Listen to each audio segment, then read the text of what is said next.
What's good, y'all? Rhetorical question, life. My name is Heavy Bree, and I am on Washington State Route 18, heading eastbound to the I-90 east in the beautiful state, the evergreen state of Washington. How are you guys all doing today? Rhetorical question, you're doing amazing today. Today is your day off. It's Saturday. If you're watching this video, it is being posted on a Saturday. And if you're watching it on a weekday, I hope you had a great weekend. And I hope your week is going by very amazingly, man. I love driving through this route right here, man. I really do. Like, this route cuts through, like, there's another route that goes on the 5 freeway to the 90, but this route is a lot faster, and it's a way more beautiful scenic route. It's a scenic route. When I see it on the map, I'm looking up when I'm planning my course, planning my route plan.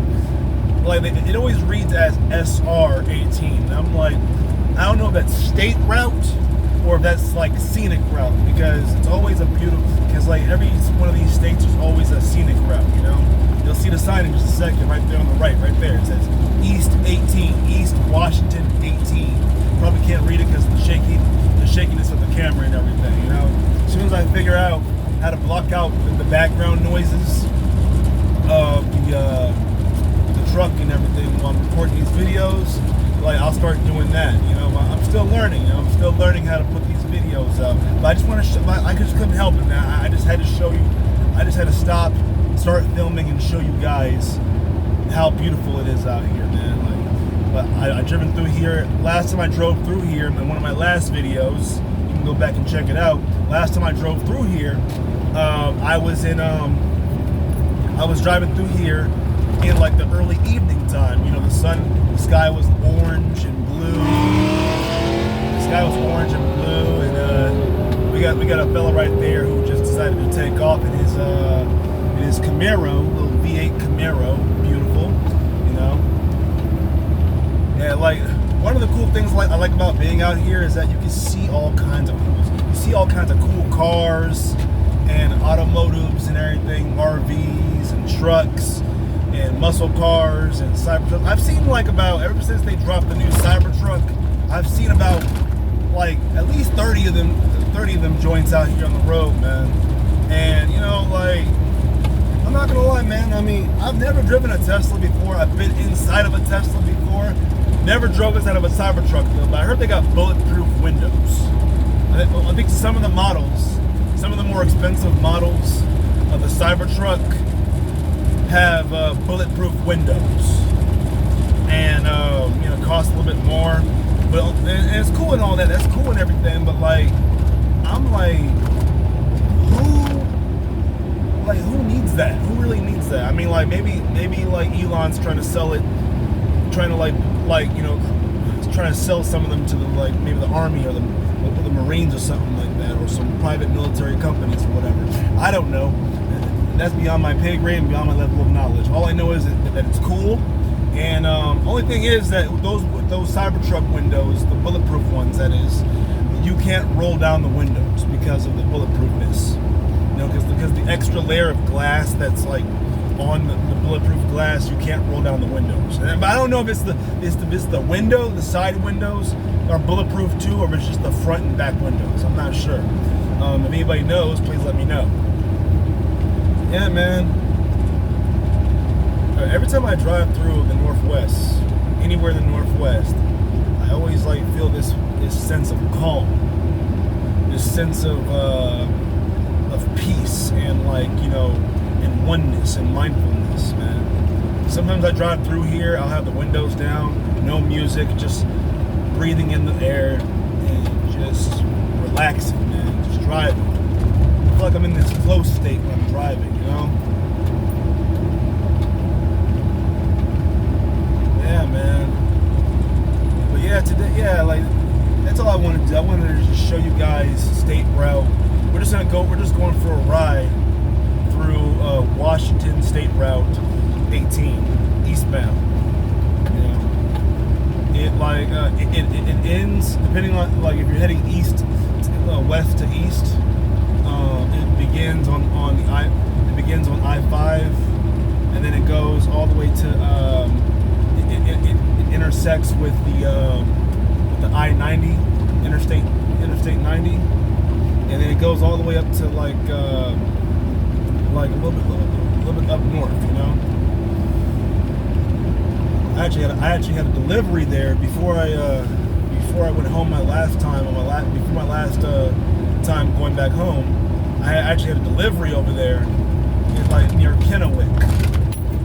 It's either Kennewick or Timarack, whatever it's called. One of those places. Like the place that I went to, it was in a little small town, little shopping area, some warehouses, and on the side of the road, they had a little hiking trail, right next to this power plant. They had a little hiking trail you could walk through. You know, like while I was waiting to get unloaded, I went for a walk through the little hiking trail. It was a good like 20-30 minute walk. You know, not that long of a hike. It was just I don't know, man. Like I like nature, bro. Like going on hikes and being out in nature.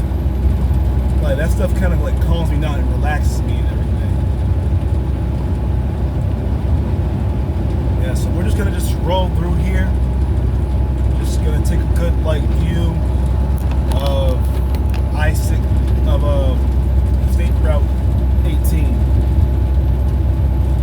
And man, it's been this whole week has been great, man. Like then again, every week is great. I got enough miles in. I got paid, took care of some bills. You know, one of the best things about being debt-free, like when you get debt-free and like having very limited bills, is that you know that you don't have like most of that check. You don't have to spend most of that check. You know, because like my expenses mostly include the few bills that I have, cell phone, a few streaming services, some medical insurance, some dental insurance. You know, because the current carrier that I work for right now, they say they offer health insurance, but like when I went and applied for the company, they didn't have health insurance or dental insurance, and I pay for dental and medical out of pocket, but it's not as expensive as I thought it was going to be. You know, I mean it's still pretty pricey. But I could pay off my medical and dental insurance with like less than a quarter of one of my checks. Like less than a quarter of one of my checks covers my dental and health insurance. So I'm like, I can't really complain about that. You know? And you know, like it got me wondering, like I wonder how much money from my checks and my previous jobs, I wonder how much I would have saved if I had just paid for my own medical insurance rather than going to the company. I mean, going through a the guy's that truck right there. His bumper sticker on the back said I identify as a Prius. I don't like bumper stickers, but every now and then I'll see one that just like really that tickles me. You know. Some real funny stuff. It's not all the time. I mean, most of the bumpers, I'm not really a big bumper sticker fan. Like, I know in some places, like I see it a lot in SoCal and some parts of Seattle where I'm driving through Seattle. I noticed this huge trend in people putting anime stickers on their windows, on their back windows, on their side windows. And don't get me wrong, I like Naruto. I like Bleach. I watched a little bit of One Piece, but like, I mean, I don't know, man. Like, I mean, to each his own, you know, however you want to express yourself. You know, that's the thing, man. In this country, you have the freedom to express yourself however you choose, however you see fit. Now, whether everyone's gonna like agree with how you express yourself, I mean, it is what it is. You know, as long as it makes you happy and it lets you feel seen or whatever. I mean, you should be able to express yourself however you want. And nobody, I mean, people can, if people want to like judge it, let them judge. Let them hate you, you know? Let them hate you. See, a lot of people lot of people, we all look at being disliked and being hated as a bad thing. But here's the thing though, these people who hate on you, who don't like you, first off, what is their significance in your life? Rhetorical question. Nothing. Because listen here, the love of few outweighs the hate of many, or the indifference of many. I'll say it again. The love of few outweighs the hate and the indifference of the many.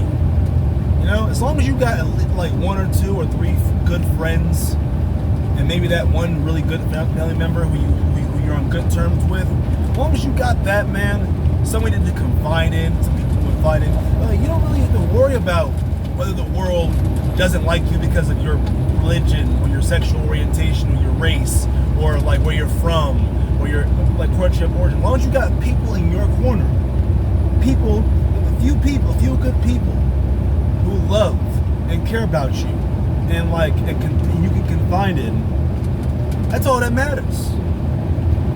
I mean, is it right that people like have negative views of other people who are different from them? No, it's not right. You know, but then again, you know, those people are just copying or just replicating what they were taught by their family or by their neighborhood or by their grandparents. You know, I mean, like, and their issue with you is their issue. You know? And at the end of the day, it's not your problem. That's between them, God, and their therapist, if they still choose to go that route.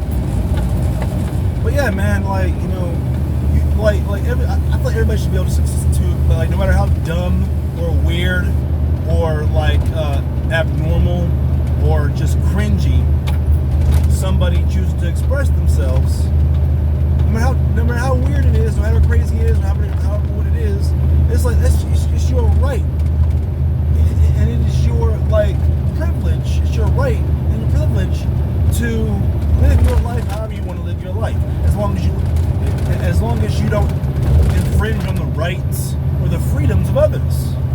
I'll say it again. As long as you don't infringe on the rights or the freedoms of others, that person can live their life however they want to live their life. And if you got a problem with that, you obviously don't value freedom as much as you think you do. You know, everybody wants to be free. Everybody wants to be independent. Everybody wants to talk about, I'm an American, I believe in freedom, First Amendment, and all that. But then, like, when it comes to other people expressing themselves, they want to basically censor them. They want to shut them up. They want to, like, you know, tell them what they can and cannot say. That's why I don't listen to the radio no more. That's why I don't watch TV no more. I got sick of it. And now these people are trying to do it on the internet. They're trying to use the internet to censor certain people. Look, listen, there's a lot of people out there who I don't agree with. Whose opinions and the way they view stuff, I don't agree with, okay? But I would never censor somebody just because, you know, like, they're a jerk or because they hurt my feelings. You know, first of all, I would have to care and value your opinion for you to hurt my feelings. And if a person is trash, let them be trash. You know, like people trying to like censor Twitter and everything. I've never been on Twitter a day in my life because I like my mental health. And you know, you have people on here like saying, "Oh, Twitter is like that's porn. It has like people are saying whatever they want to say, and it's just crazy on there." I'm like, bro, that's how the internet was supposed to be. It would be a free place where you could express yourself however you see fit. And if you don't like it, I mean, honestly, I don't think like anybody should be exposed to all that. You should really like pick and choose what you want to view in your algorithm. My entire algorithm is all based on stuff that's funny, stuff that's informative, like, you know, recipes and formulas for, like, you know, how to convert kilograms to like labels, to pounds. I mean, like my whole algorithm is geared towards stuff that I'm interested in. So ask yourself this question. Ask yourself this. If all these things that you see on the internet offend you, if they bother you, why are they in your algorithm? I know what bothers me. I know what I don't want to see. I know what I don't want to like indulge in. And it's not a part of my algorithm. So why, like, I mean, it's because becoming this theme in our country, or in society, well, American society that is, where like people are just looking for reasons to be offended. And like I said, man, like as a grown adult, as an adult, to all of you listening, all my people out there listening, young, old, whatever, listen. How your feelings do not matter. Okay? They only matter to you and whomever, like, you know, cares about you. And even then, like, they still don't matter. And it's okay. It's not a bad thing for nobody to care about your feelings. And if it's really that bad, it's really that severe, I suggest seeking spiritual counsel or going to therapy. Or better yet, stop exposing yourself or interacting with jerks. Stop interacting with people who make you feel lesser. Stop indulging in stuff on the internet that you know is going to bother you. Focus your time and your energy on a worthwhile goal and a worthwhile mission. Your purpose. That's the thing. People neglect their purpose just so that they can be like annoyed by little things on the internet. It's like, bro, the internet is used for finding. The internet was created to share information, learn stuff, and porn. Okay, that last one is like, it's just extra. But like, yeah, man. Like now I am stuck in traffic. We are stuck in traffic, people. But I'm gonna do something real quick, and then, like, you know, hopefully it doesn't short the video. I'm gonna attempt to use the wonderful magic of editing, and then we'll be back in just a second.